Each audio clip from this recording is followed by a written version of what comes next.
শ্রীভূমি জেলার দক্ষিণ শ্রীভূমি শিক্ষাখণ্ডের সুভাষনগর জিপির পিএমসি 534 নং মদনমোহন নিম্ন প্রাথমিক বিদ্যালয় স্তরে অভিভাবক পরিচালন সমিতির সদস্য, মাতৃগুট, ছাত্রছাত্রী ও এলাকার সচেতন নাগরিকদের নিয়ে এক স্বাস্থ্য সচেতন সভা অনুষ্ঠিত হয় সোমবার। এদিন বিদ্যালয়ের নরেল শিক্ষক ও সিআরসিসি সাইমুল হোসেন পিএমসি বিদ্যালয়ে প্রতিদিন মাসে একবার স্বাস্থ্য ক্যাম্প আয়োজন করা, বিদ্যালয়ের পক্ষ থেকে পরিষ্কার পরিচ্ছন্নতা, ছাত্রছাত্রীদের স্বাস্থ্য নথি বিদ্যালয়ে মজুত রাখা, স্বাস্থ্য বিভাগ, এনএচএম এবং ন্যাশনাল আয়ুষ মিশনের সাথে যোগাযোগ রক্ষা করা ইত্যাদি নিয়ে আলোচনা করা হয়।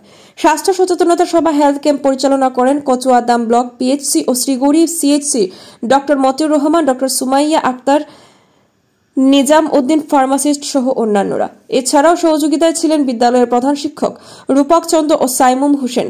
এদিনের আলোচনায় উপস্থিত ছিলেন ছাত্রছাত্রীদের অভিভাবক, এসএমসি সদস্য ও মাতৃগুট সহ প্রমুখ ব্যক্তিবর্গ। বদরপুর থেকে নাজমা সদিলের রিপোর্ট।